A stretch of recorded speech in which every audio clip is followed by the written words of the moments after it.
नमस्कार, बीएसटीवी देख रहे हैं आप। मैं हूं आपके साथ मानसी सोनी।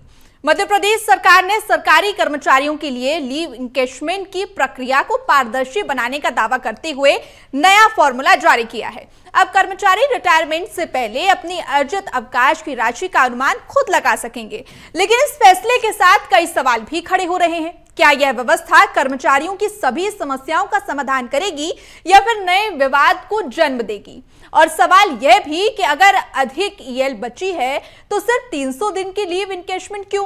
इसी पर देखिए रिपोर्ट और फिर चर्चा की शुरुआत करेंगे।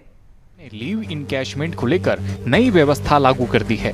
वित्त विभाग के आदेश के मुताबिक अब सरकारी कर्मचारी रिटायरमेंट या सेवा के दौरान मृत्यु की स्थिति में मिलने वाली अर्जित अवकाश की नकदीकरण राशि का अनुमान खुद लगा सकेंगे।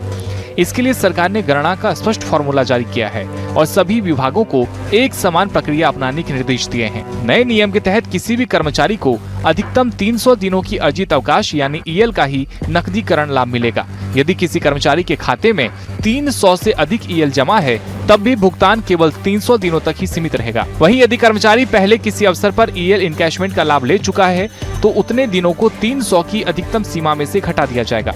वित्त विभाग ने सभी विभागों को कर्मचारियों के अर्जित अवकाश का रिकॉर्ड सही तरीके से संधारित करने और भुगतान के समय निर्धारित नियमों का पालन करने के निर्देश दिए हैं। सरकार का उद्देश्य है कि भुगतान में देरी न हो, गणना में त्रुटियां खत्म हो और पूरे प्रदेश में एक समान व्यवस्था लागू हो। सरकार का मानना है कि इस फैसले से कर्मचारी पहले से अपनी संभावित लीव इनकैशमेंट राशि का अनुमान लगा सकेंगे। विभागों में गणना को लेकर होने वाली गलतियां और विवाद कम होंगे। वहीं रिटायरमेंट के समय मिलने वाले लाभों में पारदर्शिता भी बढ़ेगी। कुल मिलाकर सरकार ने अर्जित अवकाश नकदीकरण की प्रक्रिया को सरल, पारदर्शी और एक रूप बनाने की दिशा में बड़ा कदम उठाया है। कर्मचारियों को कई तरह के लाभ मिलने की उम्मीद। संभावित लीव इनकैशमेंट राशि का अनुमान लगा सकेंगे। गणना को लेकर होने वाली गलतियों में कमी आएगी। इनकैशमेंट राशि के भुगतान संबंधी विवाद कम होंगे।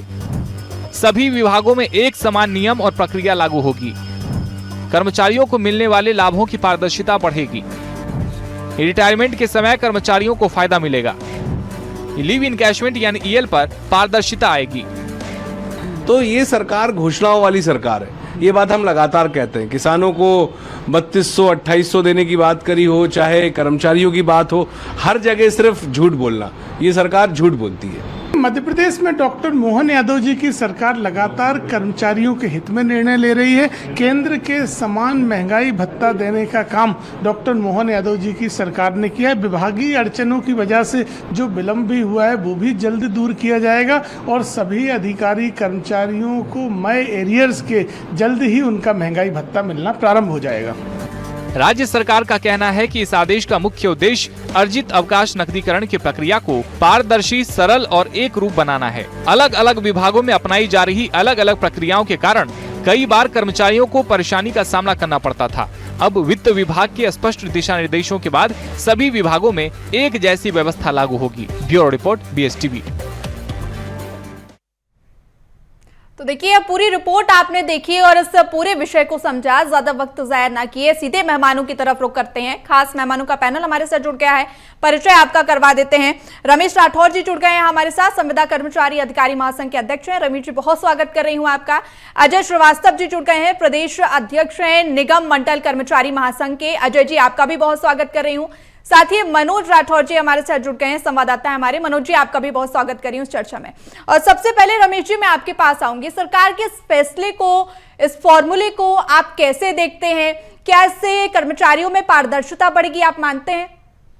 जी देखिए, ये जो अभी 2 दिन पहले इसका आदेश जारी हुआ है, ये एक गणना पत्रक जारी हुआ है कि अभी बहुत सारे विभागों के अंदर जो कैलकुलेशन करने वाले अधिकारी होते थे या अकाउंटेंट होते थे, उनको अलग अलग तरीके से हर विभाग का अलग अलग गणना होता था। इसके एक वित्त विभाग ने जो जारी किया, उन लोगों को एक बेस मिल गया कि किस तरह से एक गणना जारी करना है। तो अभी सभी विभागों में एक रूपता आ जाएगी। नहीं तो बहुत सारी विवाद की स्थिति होती थी, कहीं किसी को कुछ ज़्यादा मिल गया, किसी को कुछ कम मिल गया।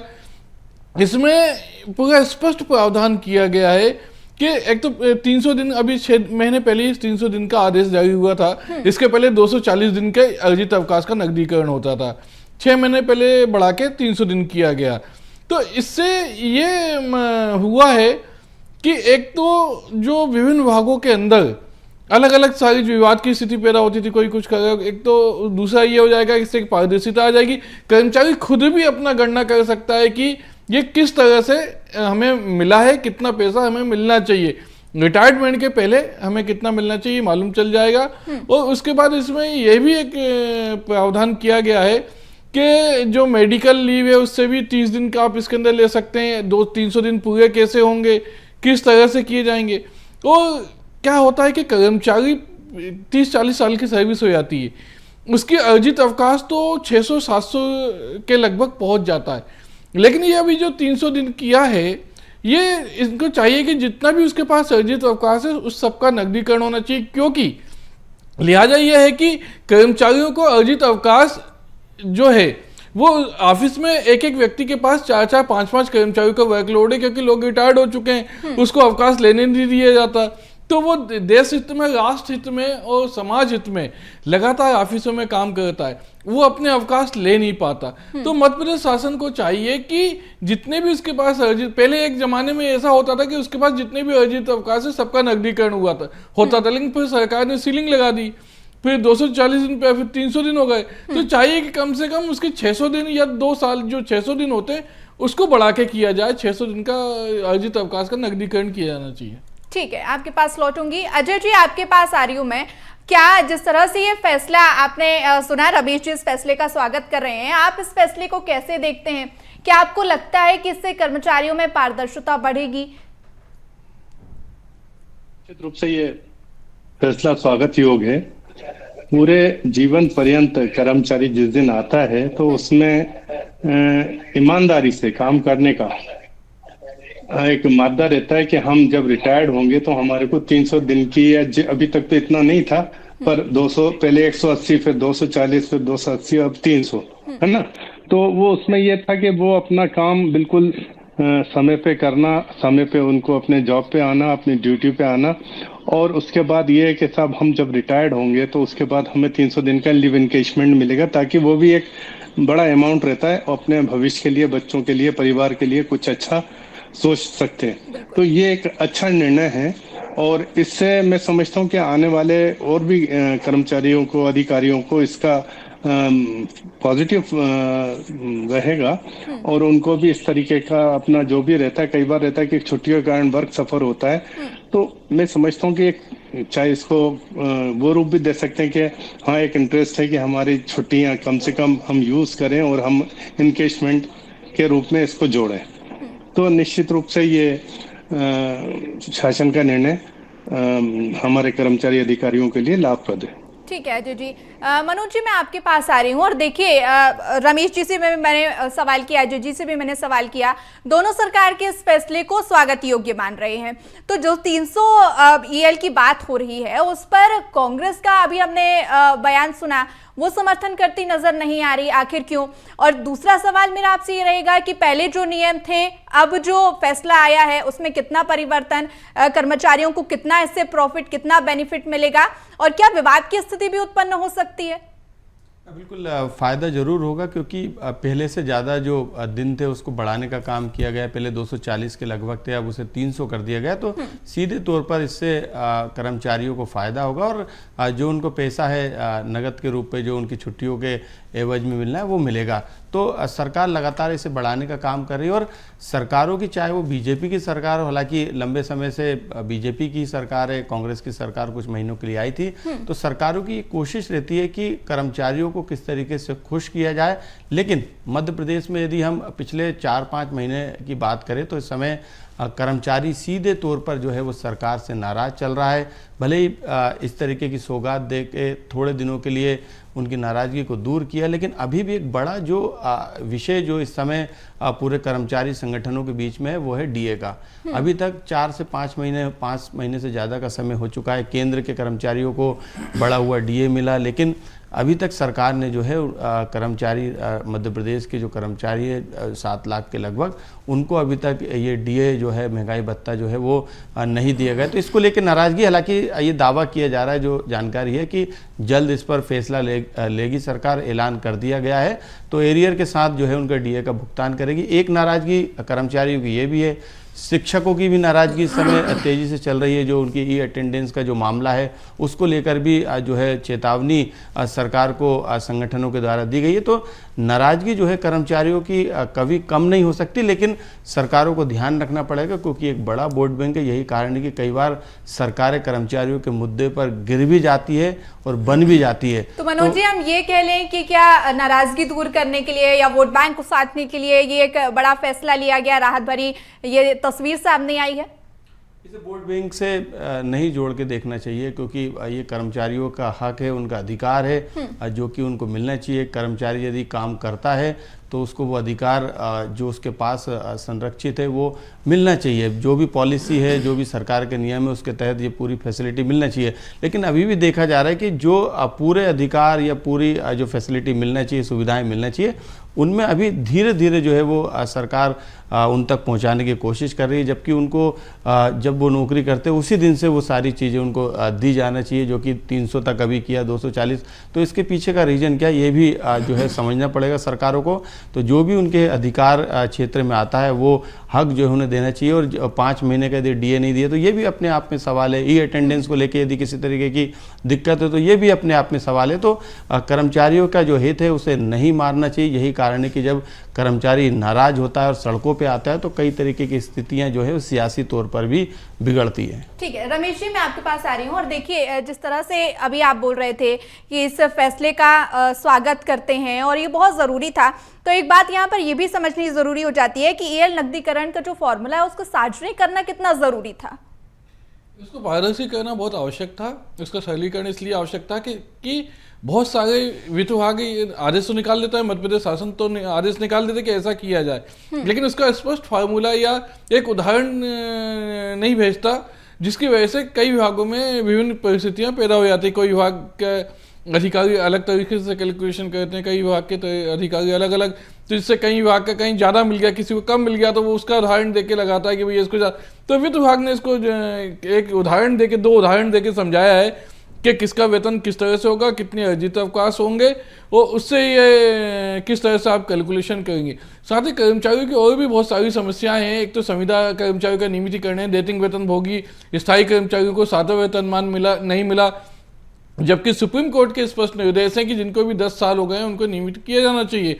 तो कर्मचारी केवल एक ये अर्जित अवकाश वाला मामला नहीं है, इसको लेके और बहुत सारे मुद्दे हैं जिसको लेके माननीय हमेशा से ये देखा गया है कि सरकार और कर्मचारियों के बीच आपसी बातचीत होती रही है और कर्मचारियों के मुद्दों का निराकरण होता गया है। तो माननीय मुख्यमंत्री जी से यही निवेदन है आपके न्यूज चैनल के माध्यम से कि माननीय मुख्यमंत्री जी को, चाहे वो संविदा हो, दैनिक वेतन भोगी हो, नियमित हो, स्थायी कर्मचारी हो, जितने भी संवर्ग के कर्मचारी हैं उन सबके प्रतिनिधि को बैठा के और जो बाकी समस्याएं हैं उनका भी निराकरण किया जाना चाहिए, क्योंकि कर्मचारी भी शासन की रीढ़ की हड्डी है। जो कर्मचारी आज शासन अपनी गोल्डन जुबली मनाता है या अपने कार्य की प्रशंसा करता है या अपने वर्क परफॉर्मेंस की सब जगह मध्य प्रदेश को अव्वल दिखाता है, तो उसमें कहीं ना कहीं कर्मचारियों की भूमिका रहती है। उस भूमिका निभा रहा है, जो रीढ़ की हड्डी बना हुआ है, उसकी रीढ़ की हड्डी को यदि आप मजबूत नहीं करेंगे तो कहीं ना कहीं वो टूट जाएगी और यदि वो टूटेगी तो शासन के अंग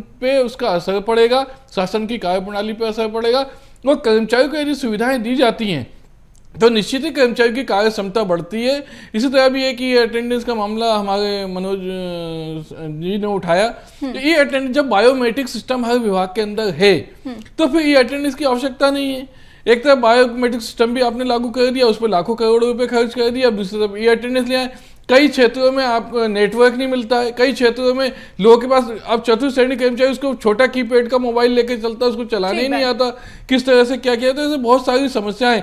वहीं जिस मद से कर्मचारी वेतन लेते हैं उसी मद से माननीय मंत्री जी और विधायक भी लेते हैं, उनके लिए भी अटेंडेंस लागू होनी चाहिए, लेकिन उनके लिए नहीं कि ये भेदभाव क्यों। ठीक है, मैं अजय जी आपके पास आ रही हूं और देखिए रमेश जी ने भी इस बात का जिक्र किया और मनोज जी ने भी इस बात का जिक्र किया कि देखिए तमाम बातें होती हैं कर्मचारियों के। हम देखते हैं कि कई बार जो कर्मचारी होते हैं, संविदा कर्मचारी की बात करें या फिर किसी और की, वो प्रदर्शन करते हुए भी नजर आते हैं, अपनी मांगों को लेकर सरकार के समक्ष अपनी मांगे रखते हैं। तो अगर देखा जाए तो किसी भी वर्ग को पूरी तरह से संतुष्ट करना काफी मुश्किल हम इसे कह सकते हैं। लेकिन जिस तरह से यह फैसला आया है आप इसे स्वागत योग्य तो मान रहे हैं, लेकिन क्या आप संशोधन की भी कोई जरूरत इसमें समझते हैं? नेचुरल है कि इसमें संशोधन इस रूप में होना चाहिए कि जैसे रमेश भाई संविदा कर्मचारी महासंघ के अध्यक्ष हैं और इनने बहुत संघर्ष किया और उसके बाद सुप्रीम कोर्ट तक ये निर्णय हो गया कि 10 साल में जो नियमित रूप से काम कर रहे हैं उनको कुछ उनकी विशेष सुविधा दी जाए, उनको नियमित किया जाए। और आज की डेट में मैं समझता हूँ शासन की काफी हद तक ये मंतव्य रहा होगा कि हम अभी नई नियुक्तियां नहीं की जा रहे हैं कर पा रहे हैं, तो हम इनका ये एंगेजमेंट का जो वो है कि संख्या वो बढ़ा दें, 300 कर दें, ताकि वहां पे एम्प्लॉइज नियमित रूप से आए। मेरा कहने का आशय 300 रुपए बढ़ाया स्वागत योग्य, पर हम ये चाहते हैं कि अभी वर्तमान काफी वर्षों से जो नियुक्तियों पे बैन लगा हुआ है उसका कोई फार्मूला निकल चुका है और दूसरे प्रदेशों में नहीं है। मध्य प्रदेश ही एक अनोखा प्रदेश है, यहाँ पे आरक्षण की बात आ रही है। तो हम ये चाहते हैं कि इसमें या तो दूसरे प्रदेशों से जाके इस बारे में संपर्क करके उनके यहाँ क्या स्थिति है, यही मध्य प्रदेश तो ऐसा नहीं है, जो भी है जो आरक्षण का नियम है वो सबका एक समान होना चाहिए सभी प्रदेश में। दूसरी बात, मनोज जी ने जो बात कही है कि हमारे कर्मचारियों को जो वास्तव में उनको न्याय मिलना चाहिए, अभी भी काफी कुछ कमी है। आप देखिए कि हमारे जो नियमित कर्मचारी जिनको अभी विगत कोरोना काल के दौरान रखा गया था, उसमें हम मान सकते हैं उस टाइम कोरोना काल में आर्थिक संकट आया था, तो उस टाइम का संकट तो 1 साल का था, 2 साल का था। अब ये जिंदगी भर कोरोना क्यों लगा रहेगा एम्प्लॉइज को? 70%, 80% और 90% ऐसा क्या विचार कर रहे हैं? पूरी उनकी शैक्षणिक योग्यता है, सब टॉप मोस्ट है, सब बिल्कुल आजकल बिल्कुल पारदर्शिता के साथ उनकी नियुक्ति होती है, पर उनके साथ फिर वही कि 3 साल तक आप बिल्कुल 70, 80, 90% पे काम करें। तो मेरा ये कहने का आशय है कि इस तरीके से आप सुविधा दें तो उनके बारे में भी सोचें, तो ताकि वो अपने कार्य को। अजय जी, एक सवाल मेरा यहाँ पे ये सामने आ रहा है कि 300 दिन की जो बात सामने आ रही है, 300 दिन के ईएल को लेकर, उसमें आपका क्या मत है? क्योंकि एक वर्ग ये भी कहता नजर आ रहा है कि अगर भाई 400 दिन यहाँ पर हो जाते हैं तो फिर उस व्यक्ति को तो नुकसान का सामना करना पड़ेगा। चलिए अगर 300 दिन से कम है आपका 280, 290, तो फिर आप बेनिफिट में हैं, लेकिन अगर उससे ज्यादा हुआ तब तो नुकसान होगा। रमेश भाई ने जो बात करी थी कि अपन इसको और डबल होना चाहिए, पर आज के बाद यदि आज नियुक्त होता है कर्मचारी तो उसका जब रिटायरमेंट तक का ये पूरी 30, 35, 40 साल जितनी नौकरी करता है उसके बाद ये एक फार्मूले के अंतर्गत इसका इंकेजमेंट होता है।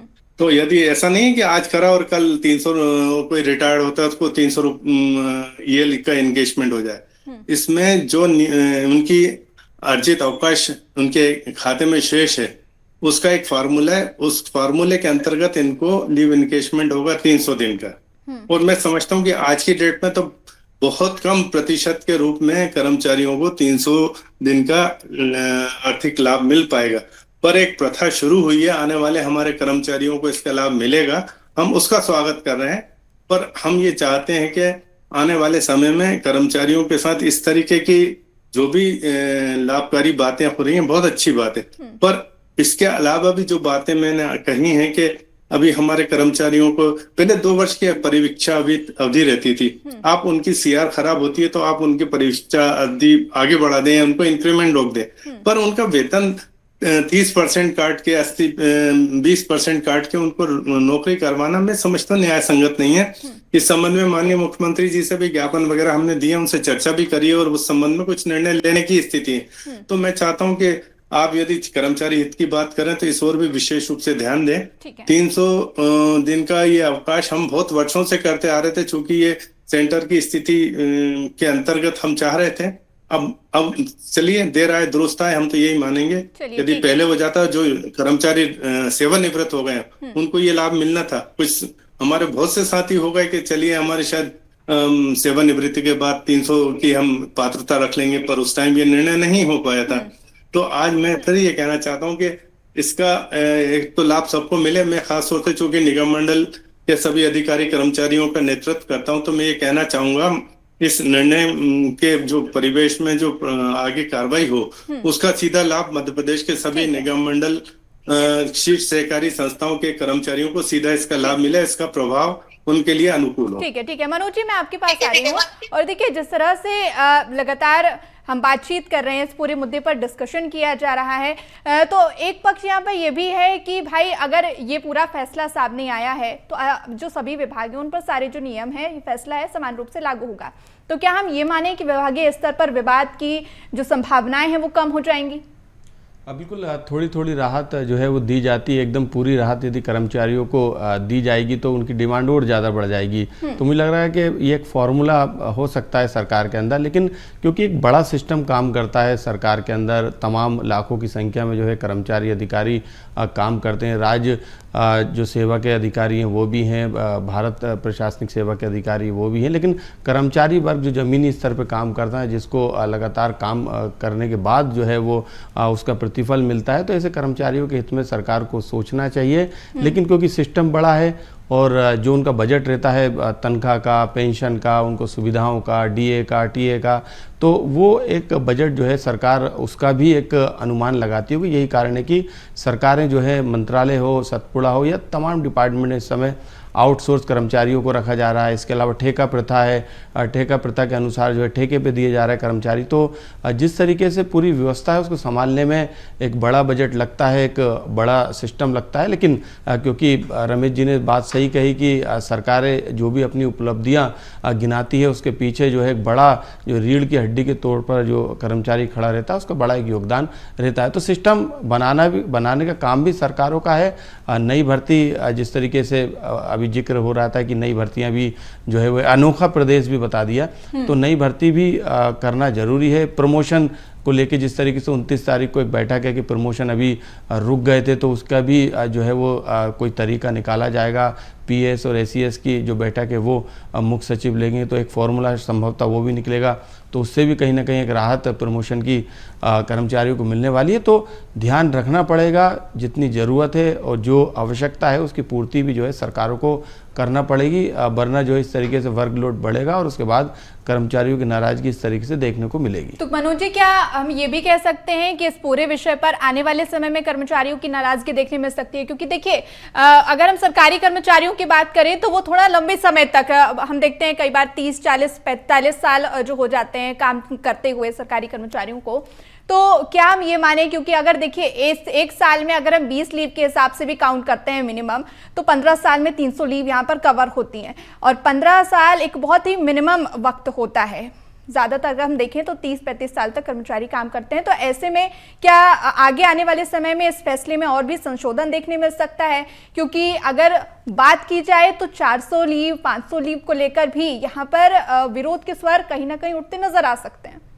बिल्कुल, क्योंकि 600 की बात की जा रही है, 300, फिर 240 से बढ़ा के 300 अब किया, फिर अभी 600 की बात की जा रही है। यानी हो सकता है कि चुनाव के समय में इसको 400 कर दें, तो कोई बड़ी बात नहीं है। सियासी तौर पर भी कई बार जो है वो आकलन किया जाता है, लेकिन उन कर्मचारियों को क्या, जिन्हें इसकी सुविधा नहीं मिल पाई, तो मेरा यही कहना है कि एक सिस्टम प्रॉपर बनाना चाहिए सरकार को, ताकि जो कर्मचारी हैं उनको लाभ मिले। अब कई कर्मचारी रिटायर्ड हो गए, पुलिस विभाग में कार्यवाहक बना दिए गए, उनको प्रमोशन तो मिल रहा है लेकिन जो वेतन मिलना चाहिए वो नहीं मिल रहा है। आरक्षण का मामला अभी भी अटका हुआ है। तो रुक रुक कर देना शायद सरकारों की आदत सी बन गई है, ताकि जब चुनाव आए तो एक बड़ी सौगात संविदा कर्मचारियों को नियमित करने की दे दी गई, लेकिन अभी तक पॉलिसी बन गई लेकिन अभी तक उसका पालन नहीं हुआ। तो ये बताता है कि किस तरीके से धीरे धीरे करके कर्मचारियों को जो है वो उनको एक तरीके से बोले तो खुश किया जाता है, या फिर उनको अपने पक्ष में करने की कोशिश की जाती है। लेकिन कर्मचारियों का हित है, जो उनका हक है उनको बिल्कुल मिलना चाहिए। बिल्कुल कह सकते हैं कि धीरे धीरे करके एक राहत भरी खबर सुनाई जाती है, उन्हें जो भी सौगात हम कह सकते हैं वो मिलती है। रमेश जी, मैं आपके पास आ रही हूँ, और देखिए जिस तरह से आप बोल रहे हैं कि ये जो फैसला सामने आया है उससे आने वाले समय में भी राहत मिलती नजर आएगी, ये फैसला स्वागत योग्य है। तो क्या हम ये समझें कि संविदा कर्मचारियों की तरफ से कोई भी विरोध के स्वर इस पूरे फैसले पर नहीं उठेंगे? नहीं, ऐसा नहीं है। एक पड़ाव है, ये मंजिल नहीं है, ये पड़ाव है। और इस जो अर्जित अवकाश का जो नकदीकरण का ये है, केवल ये शासकीय नियमित कर्मचारियों के लिए। इसमें जो दैनिक वेतन भोगी हैं, स्थायी कर्मचारी हैं, जो संविदा कर्मचारी हैं, स्थायी और दैनिक वेतन भोगी कर्मचारियों को तो अर्जित अवकाश मिलता ही नहीं है, उनको केवल वो आकस्मिक अवकाश के बल पर काम करते हैं। संविदा कर्मचारियों को जो अर्जित अवकाश मिलता था वो खत्म कर दिया, उन्हें विशेष अवकाश दे दिया, और उनको जो अवकाश मिलता है वो जुड़ता नहीं है। अभी बहुत सारी विसंगतियां, बहुत सारे ऐसे संवर्ग हैं जिनको बहुत सारी जो शासकीय कर्मचारियों को मिलता है, काम तो समान है लेकिन उनका वेतन असमान है, जबकि संविधान ये कहता है कि समान कार्य समान वेतन होना चाहिए। लेकिन हमारी सरकारें जो बैठी हुई हैं, जैसे अंग्रेजों के जमाने में शोषण होता था कि नील की खेती कराई जाती थी और कम वेतन दिया जाता था, उसी प्रकार आज भी अंग्रेजों के कुछ जैसी पद्धतियां लागू हैं कि काम तो नियमित कर्मचारियों जैसा लेते हैं, लेकिन जब सुविधाओं की बात आती है तो सुविधाओं में कमी कर देते हैं। ठीक है अजय जी, एक छोटा सा 10 सेकंड में आपसे रिएक्शन चाहूंगी कि आपको लगता है कि इसमें आने वाले समय में कोई संशोधन हो सकता है? निश्चित रूप से संशोधन तो होते रहे और होना चाहिए, और मैं फिर चाहता हूं कि समय रहते हुए यदि ये सुविधा मिलती रहे तो अच्छा है। अब जैसे रमेश भाई ने बोला, वास्तव में इनका जो महासंघ है और उससे जो संबंधित सदस्य हैं उससे वंचित रहेंगे। तो मेरा कहने का आशय है कि इन लोगों को वो सुविधा दी जाए ताकि ये भी उसका लाभ अर्जित कर सके। देखिए क्या होता है, ये हम लोगों के लिए एक वो तकिया कलाम बन गया कि इनको कुछ तो और मांगेंगे तब हम ये चाहते हैं कि जो हमारी तो बहुत सीमित मांगे हैं, इनको रेगुलर कर दीजिए, रेगुलर पोस्ट दे दीजिए। और ये अभी समय रहते हुए यदि आज ही आप चूंकि आज की डेट में ये 300 डेट करें, ठीक है। देखिए अजय जी, तमाम मांगे होती हैं और उस मांगों को सरकार हम देखते हैं कि धीरे धीरे करके पूरी भी करती नजर आती है। जैसे कि ये फैसला आया और आप ही ने बोला है कि ये फैसला स्वागत योग्य है। अब आने वाले समय में इसमें क्या संशोधन होता है और क्या कर्मचारियों के हित में सरकार फैसला लेती है, ये भी देखना होगा। रमेश जी आपका, अजय जी आपका और मनोज जी आपका चर्चा में जुड़ने के लिए बहुत शुक्रिया। तो देखिए, एमपी में कर्मचारियों के हित में एक बड़ा फैसला सरकार की तरफ से लिया गया है। इस फैसले का कर्मचारी अधिकारी महासंघ स्वागत भी करता नजर आ रहा है, लेकिन आने वाले समय में क्या यह फैसला बरकरार रहता है या फिर इसमें संशोधन होता है, यह भी देखने वाला विषय होगा। फिलहाल चर्चा में इतना ही, मुझे दीजिए इजाजत, नमस्कार।